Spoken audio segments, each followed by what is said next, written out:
proud defender of the working class majority, Rick Smith. Welcome back to the Rick Smith Show. Now, here is Rick Smith.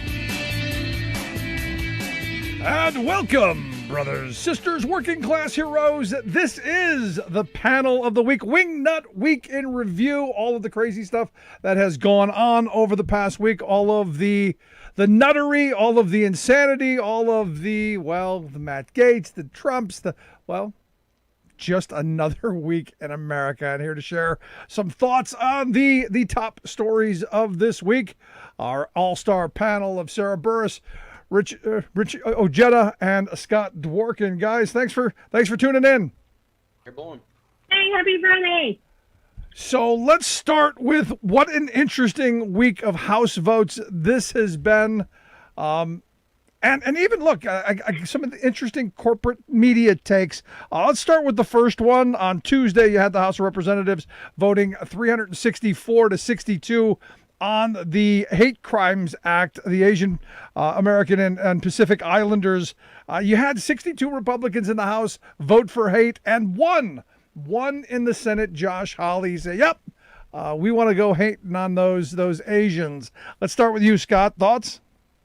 I spoke with Senator Hirono about the bill, and she called, I think that she's sick of Hawley's antics, and she called him lame. Like, she was like, I'm over this. This is so lame of him. It's a lame excuse that it didn't cover the right aspects, and it just covered for a certain amount of people, like just excuse after excuse. So she kind of just was like, what do you expect from someone like that?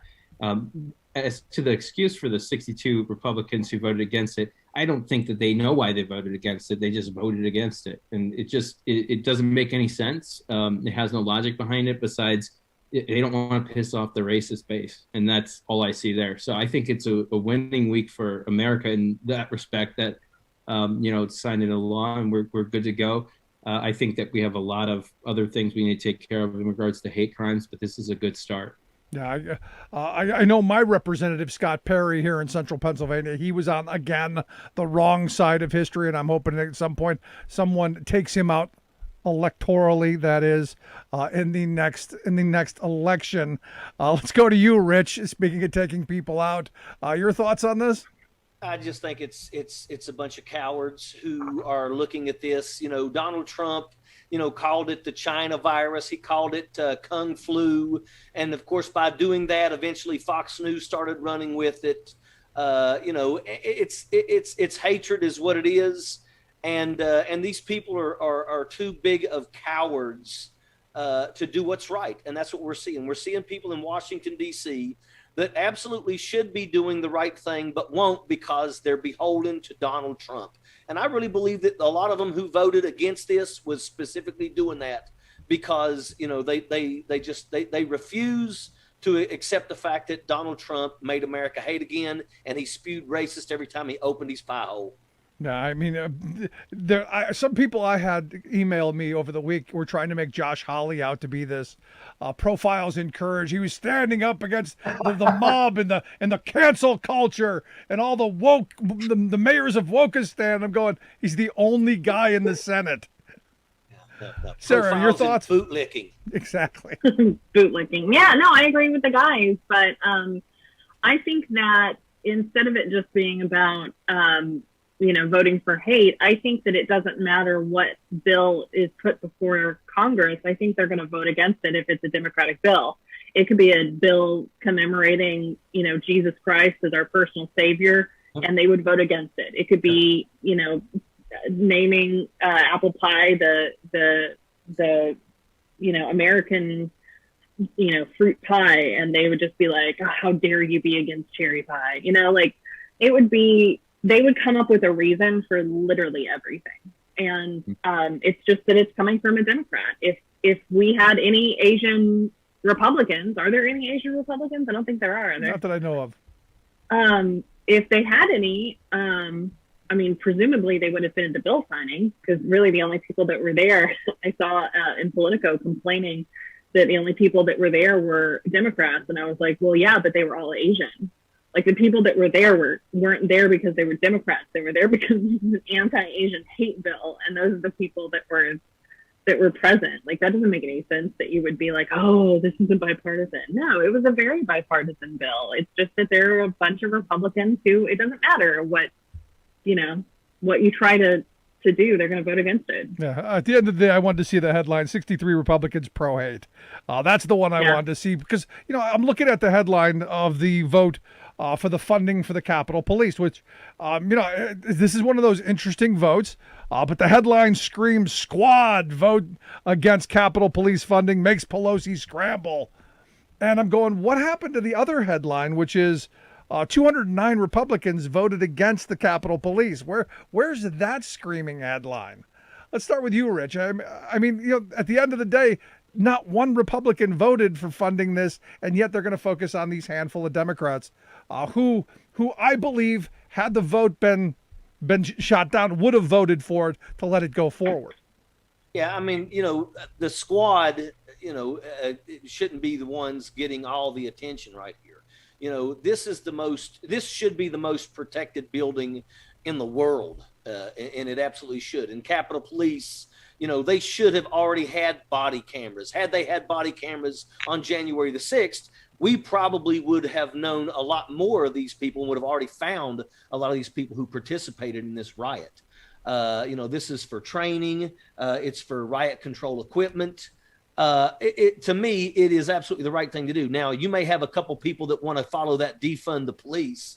But I mean, other than that, the fact that the Republicans continued to absolutely just spit in the face of these Capitol Police officers is absolutely sickening, and that's what should be on the news right now. The mere fact that you have Republicans that are saying that this didn't even happen. You have Republicans downplaying the violence and acting like it wasn't a big deal. I just feel so grateful that there was enough people that had photographs that took pictures of that jackaloon from Georgia that was helping to barricade the door, who said that it didn't even happen. That's the kind of stuff, that is absolutely sickening. And these Republicans that did not vote to fund the Capitol Police, that right there is a news story. I don't care about the squad or what the squad does if they're defund the police. I don't care about that. I focus on these police officers getting what they need to be able to secure that Capitol. Now, here's my thought, and Scott, you're the both you and Sarah are the experts on the political side of DC. You had Cori Bush from Missouri, Ilhan Omar from Minnesota, and Presley, who voted against the bill with all the Republicans. You had three Democrats, Jamal Bowman, AOC, and Rashid Tlaib of Michigan, who voted, present. Had the two Republicans who voted, they didn't bother voting. They were just absent, I guess. Had they voted with the Republicans, I think AOC or Bowman or Tlaib would have cast the ballot, yes, to make sure that this bill got through. But this was I think this is important for saying that they have some concerns. Let's start with you, Sarah. Your thoughts first? I think you're spot on. I think Pelosi would have come up to the ladies and said, "Look, I'm going to need your vote on this." And there are some of them that could take that vote and be absolutely fine. But Rich is right. This is a conversation that we should be having, that the Republican Party just voted to defund the Capitol Police. I agree. I don't understand why that is not on every single cable news station, on every single newspaper headline. And these Republicans, yes, they're denying that it happened, but now they're voting against this idea of securing themselves. I mean, if another one of these things happen, which, we're led to believe they want to have another one, then you would think that they would want some kind of protection for themselves.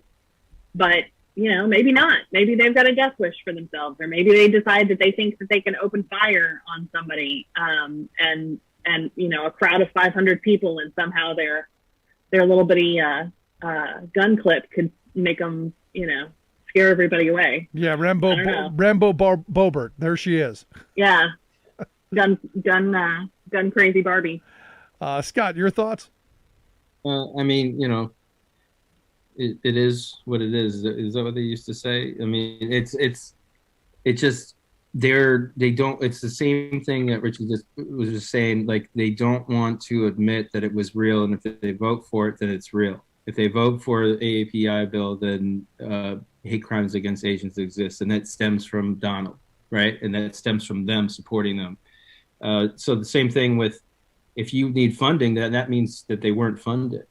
You see what I'm saying? And so the excuse is going to be, well, they don't need it. We're good. Like, look at all the money that Pelosi's wasting on security there. Like that, I see that they'll explain away anything. Right. They're explaining away. But I think that, this is something that I will gladly, and I'm sure Rich and others will gladly make people remember in 2022 and 2024, 2023, on and on and on and on, because this is just straight up and down right versus wrong, and they voted against it. Not only that, it's not just this vote. We have the vote where they voted against awarding medals to people who saved their lives. Like, that was baffling. Some of them who died, some of them committed suicide.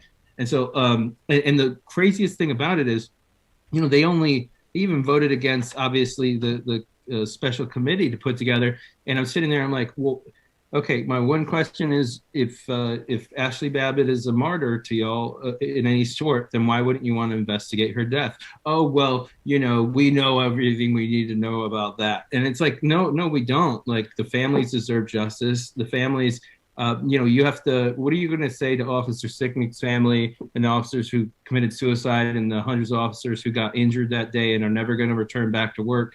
What are you going to say to them when you voted against?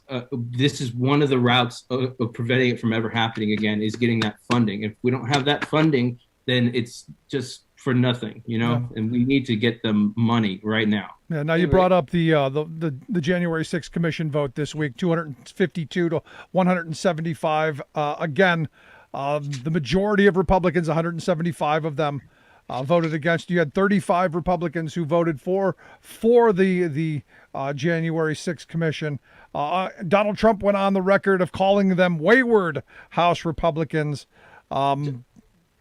Were you surprised it was as few or as many as it was? Let's start with you, Rich. Well, first off, the reason why these Republicans are against this is because it's going to implicate them. That's exactly what this is. This is about what Donald Trump did before, what he did during, what he did after. There are people in the Capitol that were with Donald Trump that said that the first 2 hours, which were the most violent, he was watching the television with a smile on his face.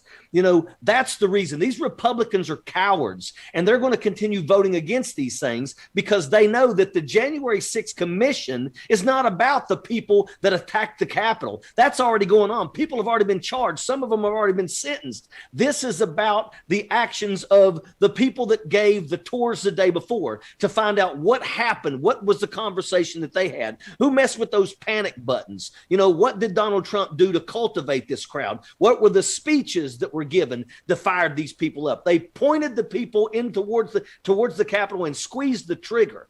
And that's what they don't want. Donald Trump definitely doesn't want this. And these Republicans are cowards, and they're cowards to Donald Trump. And that's how come they're going to do everything in their power to try to stop it. Kevin McCarthy is even saying, we've already got people under investigation. Yeah, he's talking about the people that attacked the Capitol. But he knows, he's smart enough to know that this January 6th commission don't have nothing to do with the jackaloon that put his feet on Nancy Pelosi's desk. It has to do with him and him being complicit in all of it. And for me, the money to interest that created all of this, the people who paid for the buses, people who paid Alex Jones, the whole 9 yards. Sarah, your thoughts?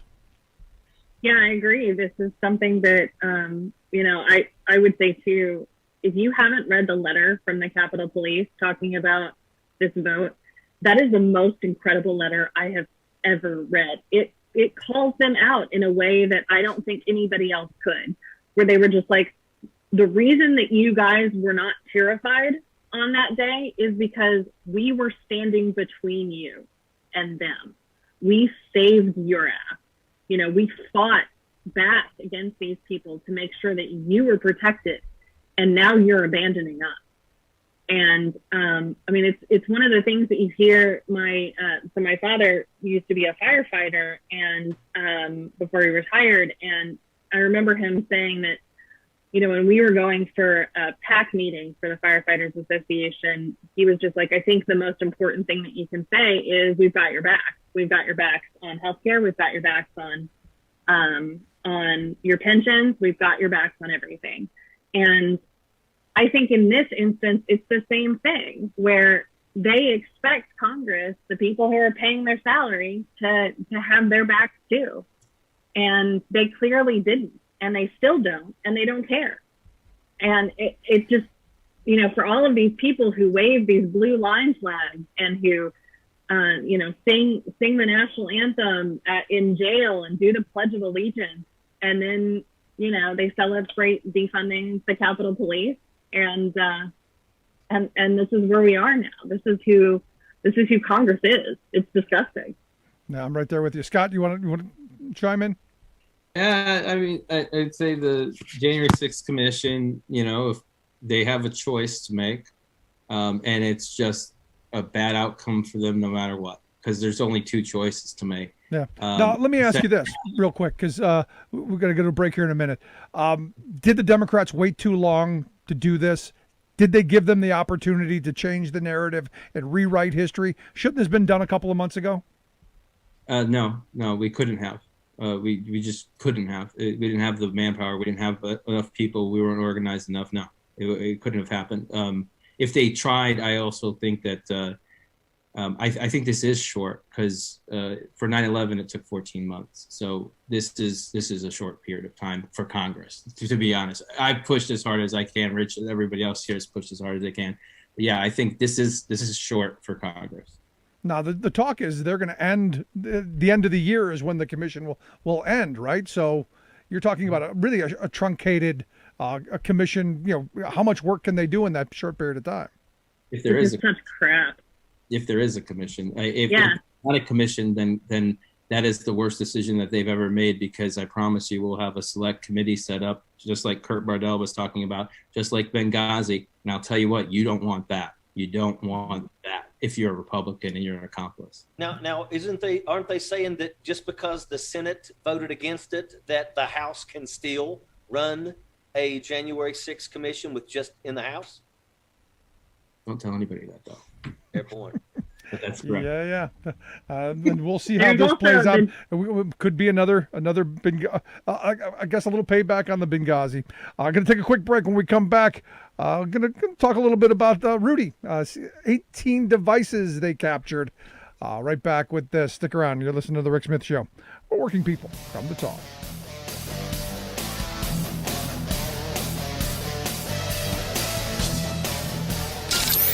Waving the flag of freedom for people, not corporations. Rick Smith.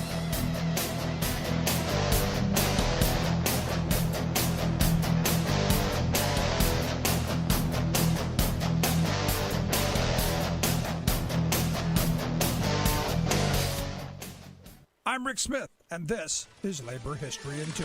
On this day in labor history, the year was 1984. That was the day Toledo auto workers at AP Parts Plant battled police in an attempt to save their union. The battle unfolded on the 50th anniversary of the historic Toledo Auto Light Strike. 400 members of UAW Local 14 had been on strike against the parts plant since May 2nd. The company imposed a final offer that stripped workers of their seniority rights, ended 30 and out pensions, and cut wages by 40%. They then laid off 175 workers and targeted the rest with a campaign of harassment and discipline. Workers walked off the job when the NLRB dismissed the union's unfair labor practice charges. Local newspapers printed the names and addresses of striking workers in a blatant attempt to blacklist them from area employers. Strikers had it with AP's union-busting tactics, which included paying the hated private goon squad Knuckleus Security $45,000 a week to escort scabs into the plant. The final straw came with an injunction restricting the number of pickets. In an act of solidarity, area unions came together for a show of union strength. Thousands of UAW people from area auto plants joined with striking OCAW refinery workers at the main gate to challenge the new injunction. Police in full riot gear charged the crowd with tear gas, clubs, and pellet guns, beating and arresting dozens of strikers. A pitched battle ensued between workers and police that lasted up to 18 hours until the company was finally forced to eject scabs from the plant. While workers were jubilant, the strike served as a warning about the future of small parts plants. The strike dragged on for months, ending in deep concessions and outsourcing. Labor History in 2 brought to you by the Illinois Labor History Society and The Rick Smith Show. For more information, go to laborhistoryin2.com.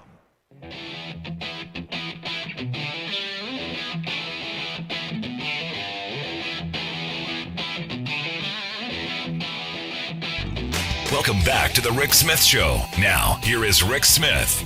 So the big story this week, federal prosecutors seized 18 electronic devices that belong to Rudy Giuliani. I can't wait. I hope we get to find out what's on all of these. Did he have a separate device for each set of crimes, each country and those sets of crimes? How did he divide up those 18 devices?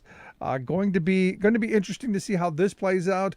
Can't wait to hear him squeal and sing. But here to share some thoughts on the device, all the devices, our good friend Scott Dworkin from the Democratic Coalition, Sarah Burris from RawStory, and of course Rich Ojeda from No Dem Left Behind. Guys, thanks for sticking around. Mm-hmm. So let's start with you, Scott. Giuliani got a cell phone taken. Is that a big deal? Yeah, I mean, because what they say in this explanation of it is that it was not just his information; it was other people at this Giuliani Partners. They had, not just cell devices, but I believe their data as well, which means that they have the back end. They probably subpoenaed Apple or whatever they had on the back end. But these devices, what we have to remind people of is that it's not just communication tools, it's storage tools as well. So, these are hard drives.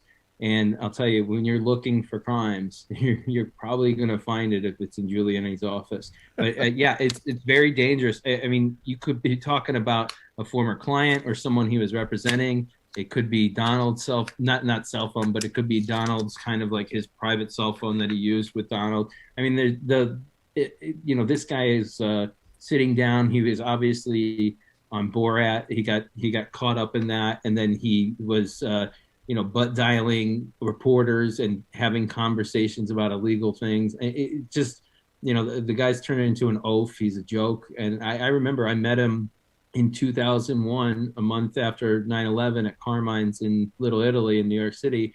It was my birthday, and he just it was random. He just kind of walked in. So I have like pictures with him, and I'll tell you, he was like, he was like a national hero at that time. And I just haven't seen since like Lance Armstrong a fall from grace. Yeah, he was America's mayor. He was America's mayor. And then, he became the guy who lobbied for the Mujahideen cult. How you go from that to that, I don't know. Money, corruption, evil. Exactly. Yet, Sarah, thoughts on the devices? What are we going to find? Oh man, wouldn't it be great if it was like one indictment per device? I don't think it's going to be like that, but so they did seize the iCloud data in 2019. That was the first thing that they grabbed. So everything that he had talked about before he switched phones, before he decided to, swap something out and break a SIM card or whatever, they've captured that piece of it. So yeah, I mean, there's all kinds of stuff that even if you delete it, like that's the thing is you cannot delete anything anymore. Everything can be pulled back. And so I think that he is, he's a doddering old fool who doesn't know any better. And one of the things that somebody was telling me a couple of weeks ago is that whenever he, in between that time where when he first became mayor and when he, left the DA's office, that he was really just as crazy. and that he's always been a little bit nutty and a little bit off. And one of the interesting things is that he went from being a federal prosecutor, like a really big wig in the Justice Department, being demoted to a DA. And that's something that a lot of people don't talk about, and nobody really knows the reason for it. Nobody knows, was it a choice? Was it, what is that about? What did he do? And then he just basically got lucky having people who could chase the mafia for him. So, which again, you would think that he would have learned something from all of the crime, right? I mean, there's something about, if you work for the DOJ, if you work for the DA's office, and you've arrested all of these people, you would think that you would know how to hide stuff. Yeah, well, yeah, but one would think that he thinks he's smarter. Like any criminal, they're always smarter. What a fool. Rich, I wanted to get your thoughts because, one of the arguments that I get from people all the time is, well, they that's illegal. They broke into his residence and his office because they have attorney-client privilege because he was the president's attorney, and this is just a witch hunt, Rich. That's all it is. This is a guy that could have continued with the legacy of America's mayor, and he has just become a huge joke. He's a laughing stock. How many honest people need to have 18 burner phones? And we all know that they use burner phones when they're, drug dealers use burner phones. Here's a guy that, they got his iCloud, like Sarah said, and on the iCloud, they got him talking to Lev Parnas's lawyer, basically hinting to him, I'm going to have to change the phone. This guy has thrown it all away. He is an absolute joke. To me, it's his legacy. He could have had a phenomenal legacy, and he has completely ruined it to support Donald Trump, who absolutely, I think, has yet to pay him, who absolutely will throw him under the bus. It's sad, but let's hope that each and every one of those devices that they got will be able to, implicate not only him, but the people in his circle. I want to see all of these people go down because, they have absolutely attacked our democracy.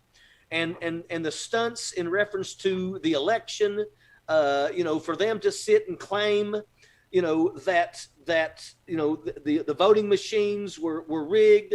I mean, they literally attacked a company that was just basically providing the materials to be able to have a fair election, and then that company's going to go after them. But I hope that on all of these 18 devices that they were able to secure, I hope that they find the Holy Grail and it absolutely nails every one of them to the wall because we need to see that. I don't want to see Rudy Giuliani walk. I don't want to see Rudy Giuliani get a slap on the wrist. These people deserve to go down. No, I'm right there with you. And you brought up the election claims that there was mass fraud, there was all this stuff, and you look at what's going on in Arizona right now, where the comments coming out from election officials, Republican election officials in Arizona, calling it a grift disguised as an audit, a sham process, a circus. It's time to be done with the craziness. You've got the Maricopa County recorder, a guy named Stephen Richer, a Republican, saying that Trump claimed Saturday that the entire database of Maricopa County has been deleted, that it was illegal, and that the Senate's all upset. He goes, it's a bold-faced lie. They never happened. And you also have the Attorney General who's come out, the Secretary of State, Katie Hobbs of Arizona, saying, we can't use these machines anymore. It's all got to go. Because we gave it over to these crazy people, and who knows what they've done with it. Sarah, let's start with you. Do they ever get to use those machines again? No, they've totally been compromised. And, that's going to cost Maricopa County a whole lot of money. At the same time, I don't know if you saw that Joe Arpaio is going to end up costing the county something like $200 million for another one of his stupid lawsuits that they have to settle. So Maricopa County is not in a good place right now because of stupid Republicans. And I wondered, this is something that I feel like we as activists had been sort of sounding the alarm on for, a month now. And part of me was always just like, where in the hell are the other Democrats? Why isn't anybody, throwing a fit about this? And now that we're starting to see the Republicans come out against it, it's like, oh, I get it. They were basically just giving them the rope to hang themselves. After watching this for a month, they have become a laughingstock. Everybody in the country is making fun of them. The fact that they're using cameras to look for bamboo in ballots that came from Asia. I mean, once you got to that point, everybody was just like, all right, no. And when Fannin started interviewing some of the fools who were driving in there, being like, well, I could count. Don't seem that hard to me. So I feel like, not to make fun of Rich's accent, but this is what's happening now, is that you have to rely on the Republicans to bring themselves down. And but I think the damage is already done. Like, they are a laughingstock. The Republican Party of Arizona is a joke. Rich, jump in there. I got to jump in here on this. I mean, what is the latest excuse here? They're saying that chickens ate the ballots and then they incinerated the chickens to do away with the evidence. I mean, this is absolutely insane. These people are a laughing stock. And I will tell you that the Republican Party in Arizona should be the ones that get the bill for these voting machines. It shouldn't be off the backs of taxpayers. It shouldn't be off of anybody other than the Republican Party that come up with this cockamamie idea to do this garbage. I mean, this is a joke. It is, I mean, what a shame that we have people in this country, people in positions of authority in those areas that would allow this kind of garbage. But insane. But here's the thing, guys. I mean, the reality is, I'm talking to Republican voters every day, and they're all telling me, like, it was fixed. Everyone knows it was fixed. They've internalized that they believe that no matter what you say, no matter what I say, no matter what is presented in a court of law, they're never going to believe that Donald wasn't robbed. Robbed, I tell you. The poorly educated. No, but here's the thing. Never vote again. They should never vote again. There's the right answer. If it's just rigged, why bother? Yeah. Scott, jump in there. Oh yeah, I mean, like, let them walk into their own propeller. When we were looking into this as to whether or not to get involved or publicize it or go against it really harshly, we could see the trajectory of things, and especially some of the things that people don't understand, maybe publicly, is that when you lie about something involving an election, that is in itself voter fraud. So if you're alleging voter fraud and it's not real, then you are committing voter fraud. So or election fraud. And so I can just say this: the DOJ warned them early on. They sent them a public letter that said, you could be in the commission of committing a crime right now, just FYI, and we're well aware of everything you're doing. You may be violating people's civil rights, and they alerted them to keep documentation and everything. I think right now, it's just a matter of time until this is investigated by Congress, investigated by the DOJ. People are going to go to prison for this. This is not a laughing matter. This is something that politicians take very seriously, and they passed federal laws to protect everybody from this. And the only way that they can really make sure that they get new voting machines and they get new equipment and they get everything updated, because you can't trust these ever again. You don't know if they reprogram or what they did with them. But until they do that, the only way that they'll be able to do that is through people going to prison. There being court cases, investigations, and the truth coming out about that, because this is all sinister. The whole thing is kind of like, what can we do like right now to kind of slow things down or change the narrative? And they're like, well, we can have this kind of recount. And then they start to expand the lies, and it just becomes another big lie. It's like another tree growing in the big lie garden. And so this is a template for how other states are going to do things, but like on a smarter level, I would assume, where it's harder for them to get caught. This was too obvious, and I think they regret doing this. The smarter kind of Republicans would assume that this is a bad idea. But I'll tell you, this is not They need to be made an example out of legally, and people need to go to prison. That's the only way you deter this from happening in other states. Yeah, the big lie garden. I like that. The big lie garden. Because there's so many of them, but because you talk to everyone, they've got their own story. Well, there was a guy who took a truck from Philadelphia, went to Bethpage, and went here and went there with empty ballots. He was driving around. Yeah, but did they? Who was it, Rick? Who was it? Who was it? When did they drive there? What were they driving? What's the proof of that? Show me evidence. You have video of him driving? You have photo evidence of him driving? But it doesn't even matter because the ballots were empty. They were blank. Saki bomb is pushing back. That's what we got to do, though, is we can't let people spread these lies. But at the same time, if you engage with it, you give a spotlight. So that balance is nutty. So what I'm asking you is where I'm going with this, and Rich, you can jump in on this too. At some point, the people who perpetrated these lies, I look at the state senator Doug Mastriano here in Pennsylvania, who held that Gettysburg kangaroo court, that super spreader event that had the phone call, and they just lied.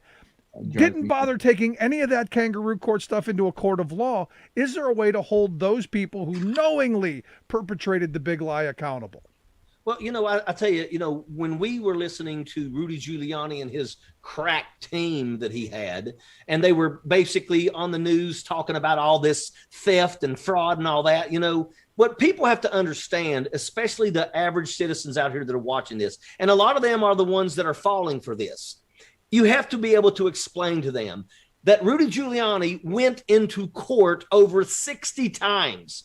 And he didn't get to go into court and claim all this fraud. And the reason why is because he had no proof, which is why they lost. It was like 59 losses and 1 victory that got him 200 votes.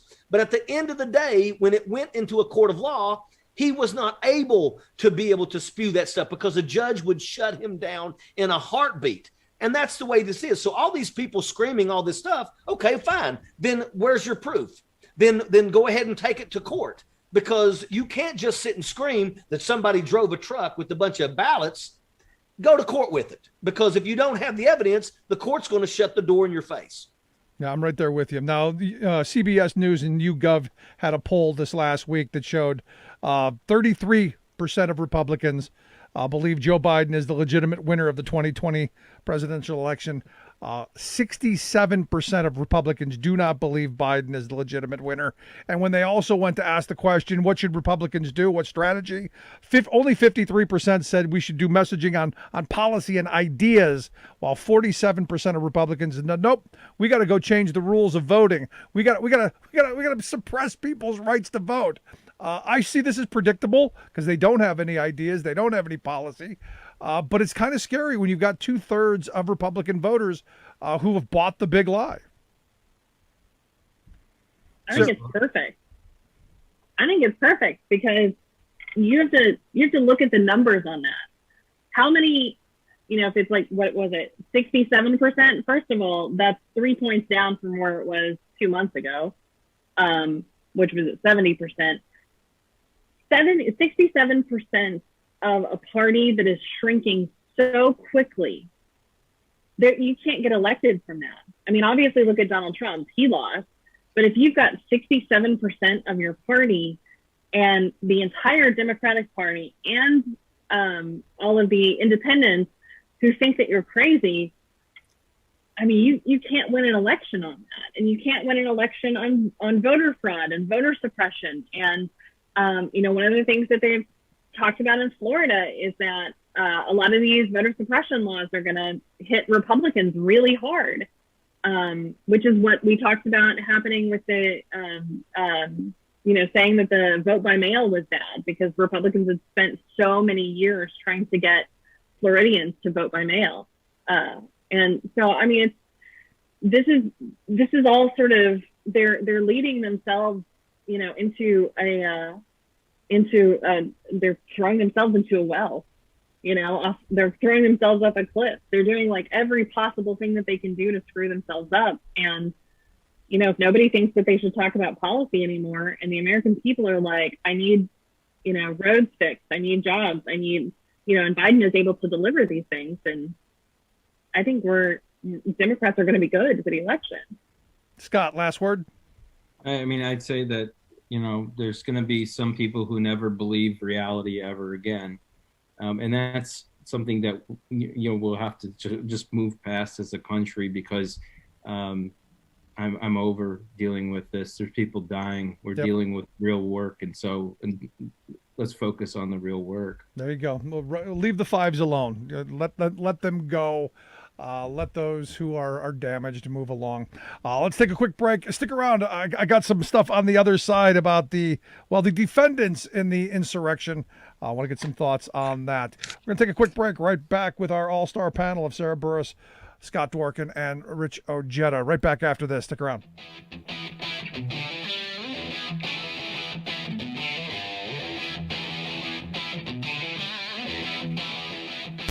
Saving work in America, one show at a time.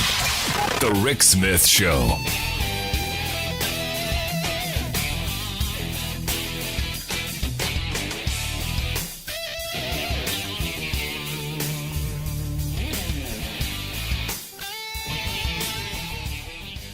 I'm Rick Smith, and this is Labor History in 2. On this day in labor history, the year was 1946. That was the day that Democratic President Harry S. Truman ordered the government seizure of the nation's bituminous coal mines. 800,000 United Mine Workers of America, led by John L. Lewis, had gone out on strike. A wave of strikes washed over the United States after World War II. As part of the war effort, most unions had agreed not to conduct work actions during the war. But as industry profits soared due to wartime government contracts, workers saw little improvements in their wages or working conditions. Pent-up worker frustration boiled over after the war. Historian Jeremy Breacher had noted that the U.S. Bureau of Labor Statistics called the first half of 1946, quote, the most concentrated period of labor management strife in the country's history. The miners were part of that strife. They wanted improved wages, better health care benefits, and safety on the job. The strike had a ripple effect felt far beyond the coal fields. In early May, the Chicago Tribune warned, quote, the nation's worst coal strike tonight slowed the wheels of American industry toward a predictable full stoppage. Coal turned the wheels of industry, and the strike had drastically slowed mining. The government seized the mines and ordered the miners back to work. But still, the coal companies refused to meet the coal miners' demands. Unsatisfied with the resolution of the strike, the miners walked out again in November. The government fined the union $3.5 million, which it later reduced. President Truman called the work actions a rebellion against the government. But the determination of the miners forced the owners to agree to most of their demands. Labor History in 2 brought to you by the Illinois Labor History Society and The Rick Smith Show. For more information, go to laborhistoryin2.com.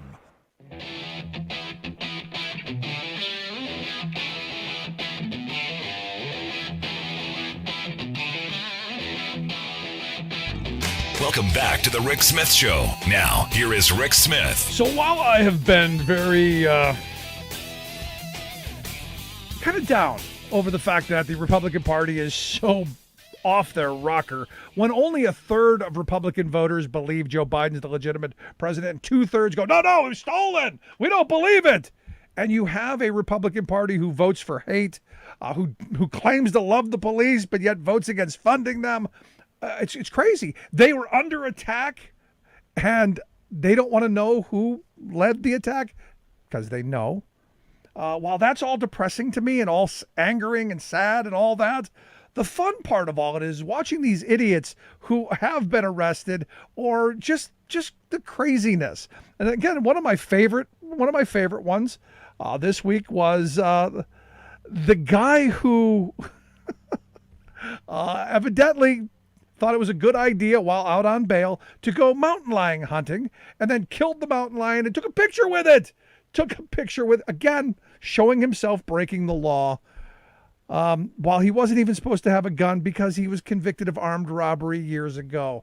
Very, very strange people. And here to share some thoughts on some of the wing nuttery, at least the funny stuff that's come out of this, our all-star panel of Scott Dworkin, Democratic Coalition, Sarah Burris, reporter at RawStory, and of course Rich Ojeda from No Dem Left Behind. Guys, I want to start off with some of the craziness that has come out this week, because I mean, these stories, you can't make these stories up. This guy with the mountain lion, did you not think someone was going to see your social media post? Let's start with you, Rich. That's the problem, is that these people, they don't think at all. I mean, for a guy to be released on bail and told that one of the reasons, one of the stipulations is that you are nowhere near any firearms, and then the guy goes and does what he does and then posts it online. I mean, you've got to be a special kind of stupid. And, we know that some of the defense for these people are that, I mean, a lawyer actually said that these people are the ones who rode the short bus, and I don't want to throw stones at people that actually rode, on a short bus. But if that's your defense, wow. I mean, that right there it tells you where we are and where their mentality is, where their thought process is in trying to get some leniency from the court by basically saying that these people aren't that bright. That is hilarious. So is it that they're not that bright, or is it just that they're privileged? They don't think the laws apply to them. They think they can do whatever they want and get away with it. Sarah, your thoughts? I'm sure that accounts for some of it. But I think the reality is still stupid. Rich is right. They're just really, really stupid, and they think that nobody's paying attention. And what's crazy is that after you're involved in an insurrection, everybody's paying attention. Everybody's searching your social media. The second your indictment is announced, people like me are jumping on your social media immediately. Sedition Tracker, this incredible website that is compiling all of this data. I love these guys. They're looking at every indictment. They're showing the photos from the FBI, documents and the DOJ documents. There was the guy in Texas, right, who it wasn't just that he went to the insurrection. He then decided that he was so furious with the cops who shot what's her name, that he was going to try and find that cop and go after that cop. And then what did he say? It was something about, basically he was going to lynch him. And because the cop was black. So because of that, the judge refused to give the guy bail. It was like, the DOJ was like, this is really dangerous to put this guy out on bail because God only knows what the idiot's what he's gonna do. And that's why a lot of these folks are still in jail today. And they should be, because honestly, I mean, these are people, if you read their social media posts, and this is where I go back to how they were allowed to carry pipes and flag poles and the weapons that they had to the Capitol, how they were able to get there with that stuff is just beyond me. But Scott, your thoughts? Some people thought that what was the word? Sacrificed babies and ate. I'll not go further than that, but it was like people believed this. Like reality checks it, and they're like, "Oh, that doesn't seem right." I think sometimes some of these. I guess one of the things that people complain to me about Trump is they're like, don't let him use the cop out of being stupid because he's not stupid. He's just evil. And so like with this, they're trained to be evil. And so they're using this cop out to try and say that they're mentally incapable of deciding for themselves. I'd say in almost all those cases, that is not the truth. They may have been brainwashed. They may have been a member of a cult. They committed illegal acts, and they're still part of the Manson family. You see what I'm saying? So they still need to serve prison time. That's not an excuse that's going to fly with me, because there are people that are dead because of them. And I think coming back to the fact of, you can't have it both ways. Like, you have to either, I guess, feel bad about Ashley Babbitt and want to investigate her death or not. And at that point, then what are you representing? I think a lot of these people in court, when the court cases are going to happen more so end of this year and in the next year. And when that happens, reality is going to strike, because every day something's going to drip out that's new. And most of these people are not going to get the plea deals they're hoping for, because they're going to expect that entitlement. They'll be like, okay, we'll give you 10 years. And they're like, but that's not a plea deal. Well, you're looking at 30. Like, a lot of these people are facing the rest of their life in prison, as they should be, right? Because this is one of the things that we need to do to make sure that it never happens again, is have a deterrent which is the fact that we have mandatory minimums with some of these crimes, and we have actual, sentencing guidelines that are very, very strict for a reason. They took pipes and they beat cops on their head. Some of them are dead. Some of them have injuries for the rest of their lives. They have families. They have kids. Some of them have grandkids. These are people who fought in wars. These are veterans. The reason why they weren't shot is because they had the restraint. They had the restraint and the training to not shoot them. That's the only reason why. And they crossed the threshold. As a person who used to be a body man for politicians, I can say you cross the threshold. You do not want to do that because they are trained to shoot to kill. And so you cross that threshold. You were then presenting no argument at that time. You're climbing over. What are you climbing in that hallway to do? You're going in there to kill somebody. That is the only way that you can paint it. These are terrorists. They need to be treated as such. And Marge Green and all the other people like that are defending them, they're being abused and whatnot. No, they are not. They are being treated like the white people, overprivileged still. Hand-holding, excuse, no, enough. They need to face the consequences. They cannot use these excuses. All of a sudden, they're not capable of making choices, but they can choose to put on the headdress and the makeup, and they can do the perfect lines, and they can have some kind of strategy online, and they can have communications and write tweets and have marketing campaigns, but then they don't know where they're at. I got lost. I don't know how I led here. Give me a break. Give me a break. That's an excuse, and it's sad and pathetic. Talk your truth. Yeah, there you go. Tell people why you were there, Yeah, no, look, if you broadcast your treason, own up to it. Stand up and own up to it. But I'll tell you my favorite story of the week with one of these guys. They actually got away with it. Guy almost got away with it. Guy from Alden, New York. Evidently, he felt the need to bare his soul to his dentist. And someone overheard him showing video of himself committing his treason to his dentist, and they turned him in. That is one of my, outside of the woman who dumped her boyfriend and turned him in at the same time, this is my favorite story.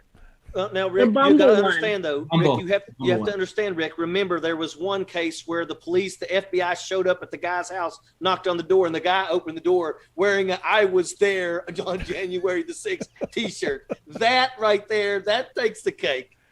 Yeah, the Bumble. I like the Bumble one. Yeah, the Bumble one was good. That the Bumble is a dating site where women make the first comment to the men, and it's just, I think he was talking back and forth, and I don't know, Sarah, you want to fill him in, but he basically was bragging about himself to her and basically being like, "Oh yeah, no, I was there," and she was like, "I don't think we're a good match," and he's like, "I guess not."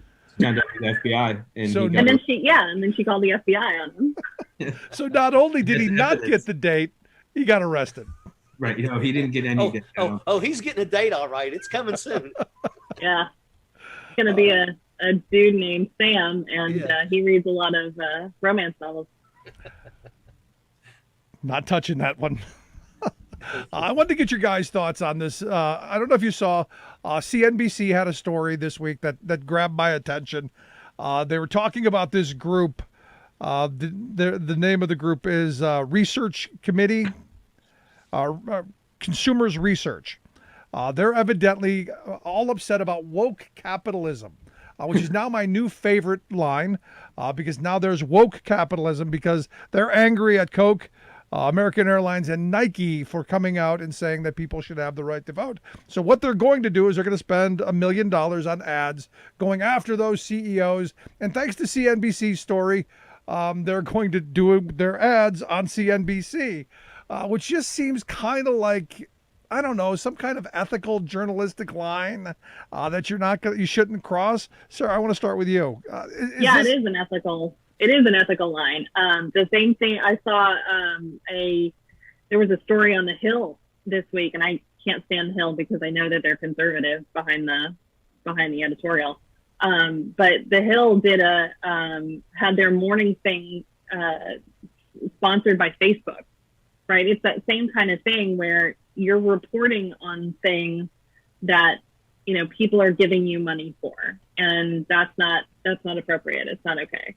I think that the thing about these kinds of things where they've decided that they're going to try and convert corporations, it's just not going to work. As somebody who used to work in the labor movement, you can do boycotts, and if you do them for long enough, they work. But everybody's got to be on board, and you've got to do it for a long time. And you've got to be working every piece and part of it, from politicians to corporations and everything. Yeah, me so personally, I would say all of these Republicans, they need to boycott Apple and Coke and Walmart and Starbucks and whatever. They just should boycott everything. And they're not going to let you in without a mask anyway. So just don't leave your house anymore, please. There you go. I'm all in favor of woke capitalism. I hope workers will get woke to the reality that they've been getting screwed out of wages for generations. They've had their pensions stolen, their health care diminished, their working conditions terrible. I'm hoping that people get woke real quick to how bad capitalism's been screwing them. I want to move along real quick because we only got a couple minutes left. The big story in my mind this week, Michael Cohen. Michael Cohen said this week that he actually believes Trump's going to flip on his own kids. Does Trump throw the kids under the bus? Let's start with you, Rich. I absolutely believe that if it's to save his neck, he would literally throw, first off, Eric's going to go first. We know that. Yes, he should. Then it'll be Don Jr. And Ivanka will be the one that he will probably try to protect. But at the end of the day, he'll throw her under a bus too. Sarah, thought? I totally agree. And I think anybody who thinks that he won't throw Ivanka under the bus, including her, is in another world. They're dreaming. I wouldn't expect him to throw his wife, daughter under the bus. Not his wife, my bad. I think she'll go first. As an actual slip up. But I would say Michael Cohen, he's right. I just don't know if people would be interested in what he has to say, because the roads lead back to him. And it's kind of like, I'm pretty sure that after being abused, especially Don Jr. Physically, is what I hear from Cohen, it's just not going to happen. I think this is the time where the kids turn on him, and they outnumber him, and they have a bigger social media reach, and they're actually stronger than him. So I think that this is when they try and silence him, this is the only way to go about it, and they throw him under the bus. That's how they save their company. That's how they save the Trump name, that if there's any way to do so. And that's, he's the virus right now, and they know it. And they're tired of sticking up for him. And I know that they're complaining about him. And I think that they're able to move past him. They need people like Laura Trump to run in North Carolina. They need Eric to run eventually, and the Don Jr. I don't know what he's going to run for. Ivanka will obviously run, but it's going to be really interesting to see. I just know that Michael Cohen does not talk like a pundit, and so when he says stuff like that, I would take it very seriously, because he knows he's talking directly to Donald. He's provoking the family at the same time. And he's not stretching the truth when he talks about that stuff. And so like that, he's very careful about what he says, because he knows he's going to get sued. He knows he's going to face a lot of legal exposure. But he's just over it. And I think it's a great mode to be in, because he's just going to be, truthful about these sort of stuff. So I do think that I think he'll get turned on himself. I think it'll be in reverse. I think the kids will turn on him. Oh, it's going to be fun to watch the intrigue, the fun that's going to happen there. Finally, evidently, according to our Secretary of State, Anthony Blinken, we are not buying Greenland. I quit. I'm not. Yeah, that's too bad. I guess he cleared that up too. He cleared that up with Greenland. Greenland was really excited about that. We're not going to buy them, that we're not in control of their future, and that they're desperate for money. Forget about it. Another moment of just one of the last moments that we can look at the former president and kind of mock him a little bit in rears. Just how it is. But guys, I appreciate you taking time for me. I appreciate you sharing some thoughts. Thanks so much. Airborne. Thank you. Have a good weekend. You as well. Our good friend Sarah Burris, reporter of Raw Story. Make sure you check out her work. Scott Dworkin of the Democratic Coalition. Check out the fabulous work they do. And, of course, Rich Ojeda from No Dems Left Behind. If you missed any of today's program, thericksmithshow.com is where you get the podcast. The Rick Smith Show app on the smartphone. Take the program on the go wherever you go. Love to hear your thoughts. You got any questions? Got any things you want us to cover in the future? By all means, email me, Rick, at the Rick.